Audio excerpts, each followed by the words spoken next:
Ok, salut les boys.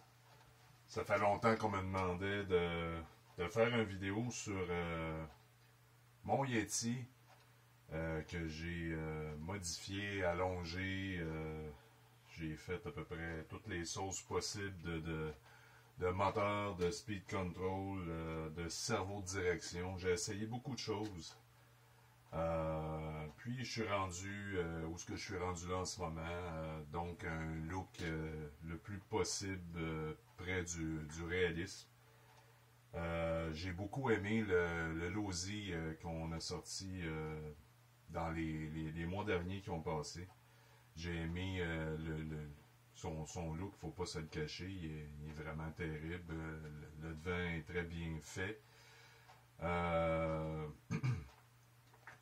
En gros, lui, qu'est-ce que j'ai fait? Donc, j'ai allongé la bébite d'environ au moins 25 mm, environ 2,5 cm de plus au niveau du derrière. On peut regarder en dessous tous les rods, les links.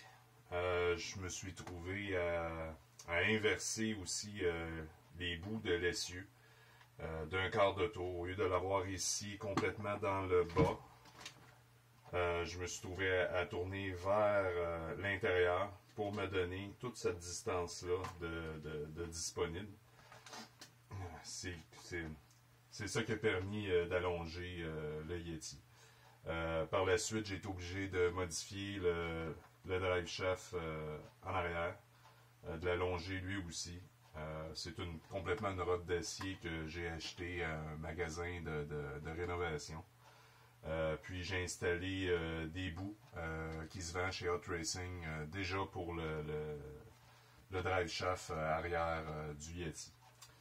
Ces pièces-là ici ont été machinées par, si je me souviens bien, c'est American Machine Work, Ohio. Ça a été fait là-bas.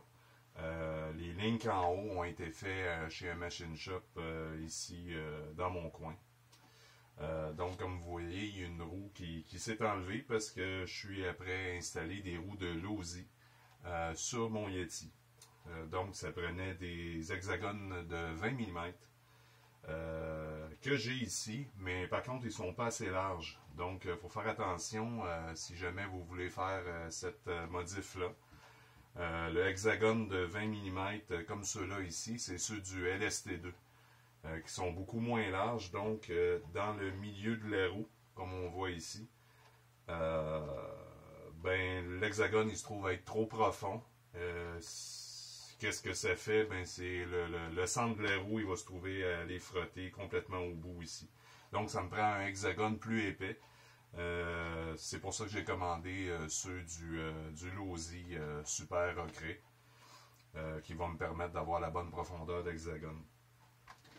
Dans les bouts ici, je me suis trouvé à modifier, mettre 2 vis chaque bout, pour empêcher le roulement, le bearing de roue, de s'enfoncer complètement. Puis, qu'est-ce que ça faisait quand le bearing s'enfonçait? Bien, la roue elle se trouve à frotter ici. Donc, j'ai rajouté un spacer, plus 2 vis chaque côté, pour empêcher le bearing de rentrer à l'intérieur. J'ai rajouté une vis ici, qu'on ne voit pas vraiment sur caméra, mais j'ai rajouté une vis dans le côté, pour empêcher tout le morceau ici de bouger. Ça fonctionne vraiment bien. Le gros problème du Yeti XL, le gros problème qui coûte environ 2 $ à réparer, c'est le fameux diff arrière que tout le monde dise qui n'est pas assez fort, que ça prend un housing en aluminium, soit chez Hot Racing ou il y a GPM qui en font, il y a aussi RC Four-Wheel Drive qui en ont sorti un, il y a l'ancien Vanquish aussi qui vendait environ 200 $ US. Moi je continue avec des housings en plastique. La seule chose que j'ai fait, j'ai mis la modification 3 bearings à l'intérieur, puis j'ai rajouté un soufflet de cardan de HPI Baja. C'est une édition, c'est les gros cardans, c'est ceux du Baja 5SC. Comme lui, c'est un hostile qu'on peut trouver chez DDM Racing. Ça, qu'est-ce que ça fait? C'est que ça protège le bearing qui est complètement vulnérable, qu'on voit quand on n'a pas le soufflet. Ce bearing-là, à long terme, il va avoir énormément de poussière qui va rentrer en dedans. Même pas à long terme, à court terme, on parle de 2-3 runs dans le sable. Le bearing, lui, ici, là, il va saisir, il va se mettre à tourner dans le plastique, il va chauffer, le plastique va se déformer, puis par la suite, qu'est-ce qui se passe? Bien, on a un bris différentiel, c'est automatique. Là, on parle d'environ une soixantaine de dollars, pignon couronne, plus un autre housing en plastique, plus le temps qu'on perd, tout ça. Des fois, ça se fait très, très rapidement, ce bris-là. Moi, depuis que j'ai installé ça ici, j'ai mis 3 bearings à l'intérieur. Je change de housing environ une fois par année. Puis, c'est souvent, des fois, j'ai pas besoin de le changer, c'est préventif. Je vérifie mes bearings. Celui-là qui mange toujours le coup, c'est le premier dans les 3. En mettant 3, naturellement, le premier bearing, lui, il va finir par manger de la poussière quand même, mais les 2 autres qui vont suivre vont être protégés par le premier. C'est pour ça que la modification du 3e bearing fonctionne. C'est tout simplement que le premier, ben, c'est lui qui reçoit tout la cochonnerie, la merde qu'on y envoie. Puis les 2 autres, ben, vont compenser pour empêcher de déformer. Mais avec le soufflet, ça l'empêche tout ça, puis ça coûte vraiment pas cher. J'en ai, je peux vous montrer. Je pense qu'il m'en reste ici. Vous voyez, c'est comme ça. Ça vient d'un petit sac. Hostile, j'ai pas de numéro de pièce par contre. Ça, ah oui, j'ai TT 156 chez DDM. C'est le boot que j'utilise ici en dessous. On parle d'environ une dizaine de dollars pour le sac. Je crois qu'il y a toujours 4 boots dedans. Bon, ça c'est pour ce qui est du différentiel. J'ai mis une skid plate T-Bone qui, à mon avis, est la meilleure qu'il y a sur le marché. Mais dans le fond, il y en a juste une. Il n'y a pas personne d'autre qui en ont fait, mais ça, c'est vraiment, c'est un must sur le Yeti XL parce que d'origine, le châssis, il n'est pas lisse du tout. Donc, si on veut passer un obstacle ou peu importe, ça va accrocher. Avec ça, ça l'empêche d'accrocher. Ils vendent aussi chez T-Bone Racing un autre skid plate qui va par-dessus le housing en plastique. Que j'ai déjà eu, que j'ai enlevé pour X raisons que je préfère sans ça. Surtout pour le niveau look, je trouve pas ça très beau. Mais ça, c'est mon avis à moi. Moi, par la suite, j'ai fait une skid plate en avant que j'ai fait à partir d'aluminium brut, que j'ai plié ici. Ça se fait très bien. N'importe qui peut faire ça à la maison. Qu'est-ce que ça sauve? Ben, c'est surtout que le Yeti, le devant est très mal conçu pour la hors-route. Le devant, de la façon que c'est fait, il n'y a rien du tout pour protéger le pare-choc en avant. Puis c'est tout lui qui mange les coups. Chez Losi, on a très bien réussi. On a fait un devant beaucoup plus agressif avec un angle d'attaque complètement différent du Yeti. Mais c'est ça. Moi, j'aime beaucoup mon Yeti, donc j'ai travaillé dessus pour réussir à faire une machine quand même très fiable. C'est pas un basher, c'est pas un X-Max, c'est pas une machine pour sauter 20 pieds dans les airs. C'est une machine qu'on roule le plus réalisme possible, mais qui est quand même capable de prendre des coups. C'est pas conçu pour ça, mais je l'ai rendu vraiment quand même fiable. Pour les tables en avant, moi j'utilise le RPM, je mets jamais de table en aluminium, je déteste ça.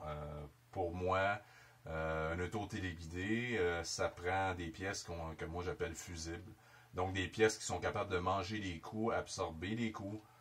Je mets pas d'aluminium n'importe où. L'aluminium, je vais la placer vraiment aux bonnes places, aux bons endroits, où ce que ça en prend finalement. Par la suite, niveau, on va y aller avec les lumières.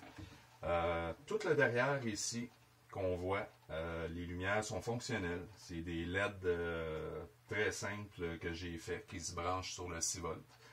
La matrice qui est en arrière, la petite plaquette rouge qu'on voit, ça a été fait sur une imprimante 3D. Puis pour le devant, c'est une barre LED qu'on vend sur eBay. Je crois que ça se vend une vingtaine de dollars.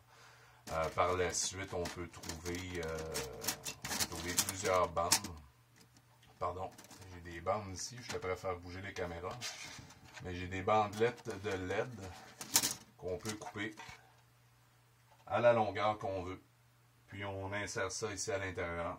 Puis on a notre lumière qui coûte vraiment pas cher. Cette lumière-là, par contre, il ne faut pas la brancher sur du 6 volts. Moi, j'ai fait dans mon boîtier en arrière, j'ai fait une extension que je branche sur du 5 volts maximum. Puis je vais brancher ça sur ma lumière qui est ici. Fait que pour côté lumière, c'est ça. C'est pas dispendieux, c'est très fiable. Ça fait des années que j'ai cette barre-là. D'ailleurs, j'ai acheté un paquet de barres pour rien. Toutes les LED que j'ai ici me serviront pas dans le futur parce que ça casse pas.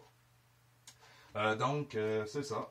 Puis pour l'électronique, moi j'ai utilisé le Mamba Monster. J'ai été aussi sur une version avec sensor chez Hobbywing.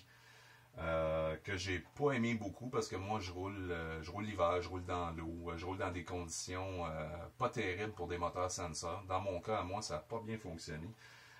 Puis j'avais surtout de la surchauffe parce que je roulais toujours en 4S pour minimaliser la mécanique. Je voulais pas endommager la mécanique, donc je restais toujours en 4S.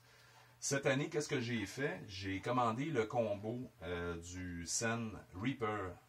C'est un combo avec un speed control de 150 ampères avec un moteur de 1450 kV. Donc, le kV du moteur est très bas. Ça m'a permis de monter ça en 6S. Ça chauffe pas, c'est très fort. J'ai une super bonne vitesse de pointe. Malgré que l'auto n'est pas conçue pour rouler à des 100 km/h, ça reste toujours un véhicule en route. C'est ça qu'il faut réaliser aussi, c'est pas une Formule 1. Donc, je suis très satisfait de ce combo-là. C'est un combo qui est vraiment pas dispendieux. Sur eBay, environ 200 $, moteur et speed, ça arrive à votre porte. C'est très fiable. En tout cas, pour le moment, je l'ai, j'ai rien à dire. Pour cerveau de direction, j'ai mis un Savox, un 1283. Je me souviens bien, il y a 410-11 de torque, de couple. J'ai jumelé ça avec la petite barre qui va pousser finalement sur la direction. Les embouts, c'est des embouts de Baja qui vont direct sur la direction du Baja. Donc, c'est beaucoup plus gros, plus solide. Il n'y a pas de jeu dans ma direction. La direction comme telle, j'ai remplacé tout le plastique par Hot Racing, qui, d'après moi, fait un excellent job vis-à-vis le plastique. Casing de diff en avant. Moi, il est en aluminium. Si je me souviens bien, c'est D-Arc Racing, ou vous pouvez prendre aussi Hot Racing. Peu importe, tant que c'est pas du plastique, ça reste d'aluminium pour qu'il y ait le moins de... Faut pas que ça bouge. C'est simple. À l'intérieur, faut pas que ça bouge, faut que ça soit très fixe pour pas avoir de bris différentiel. Moi, tout le différentiel en avant, je l'ai pris en HD de chez Axial. Puis d'ailleurs, ça fait 3 ans que je roule le HD en avant. J'ai aucun bris, aucune usure. C'est toujours bien graissé. Moi, j'ai ajouté un soufflet au bout de tout ça. Comme le derrière, pour empêcher la cochonnerie de rentrer. Pour les rods en avant aussi, ça a été modifié. C'est des grosses rods. Je me souviens pas c'est quoi le nombre de millimètres, mais c'est très très solide. Ça bouge pas, y compris les directions. Top plate, j'ai mis une top plate Hot Racing en avant au lieu de celle en plastique du Yeti qui est plein, qui n'a pas de trou, on n'a pas accès, on voit mal. Finalement, c'est surtout esthétique, mais ça fait la job mieux que le plastique. Suspension, moi je roule stock. J'ai mis des ressorts, des coil springs en avant, du HPI Baja, encore une fois, qui sont beaucoup plus rigides que ceux de l'Axial, parce que la machine est quand même lourde au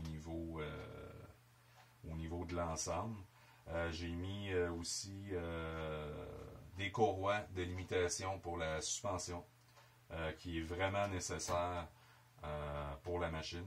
Ça empêche toutes les brilles à l'intérieur de la suspension. Moi, j'ai aucun problème avec cette suspension-là.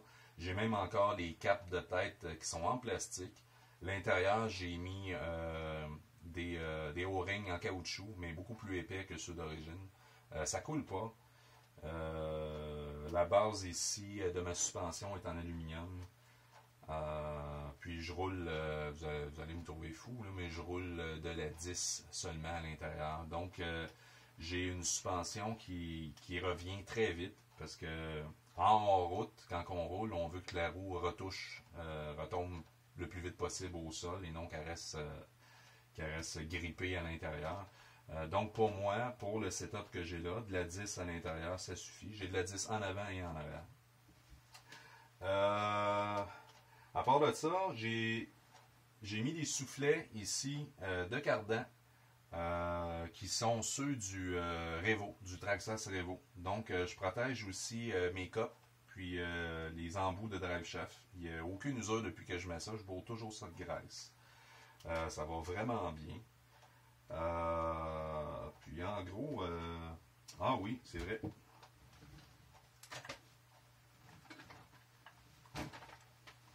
Côté transmission, moi j'ai mis le casing au complet en aluminium, qui est Hot Racing.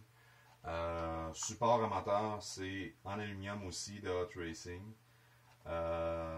Moi, tous les bearings là-dedans, c'est tout en céramique. Ça fait plus d'un an que j'ai pas ouvert la transmission. Elle est graissée avec de la graisse marine. J'ai rien à dire non plus côté mécanique. J'ai mis aussi, ben ça je pense que tout le monde connaît ça, le kit de Swebar Hot Racing, que ça fait 3 ans, 4 ans qu'il est dessus. J'ai rien à dire non plus, c'est vraiment très très fiable. Toutes les braces en arrière, c'est Hot Racing, en haut, en bas. C'est vraiment une machine, moi j'adore cette machine-là. Puis en gros, c'est pas mal tout ça. Là, je suis après travailler sur l'apparence. Donc, moi, j'aime pas le fait qu'on ait 2 conducteurs à l'intérieur. Ça m'énerve. Je sais pas pourquoi, j'aime pas ça. Donc, moi, j'en ai juste un. C'est un driver. J'ai mis les petits extincteurs en arrière qui sont du Traxxas UDR. Petit kit de batterie avec les bouteilles d'huile. Ici, c'est fait pour avoir un pneu de secours. Moi, j'en mets pas parce que je trouve ça démesuré quand on met un pneu de secours en arrière. Ça vient gros comme ça, c'est ridicule. Donc, j'ai laissé ça comme ça. Je trouvais ça plus beau. Puis, c'est ça. On a une machine vraiment superbe qui roule très bien, très fiable. Et voilà. Donc, merci beaucoup. Puis, à la prochaine.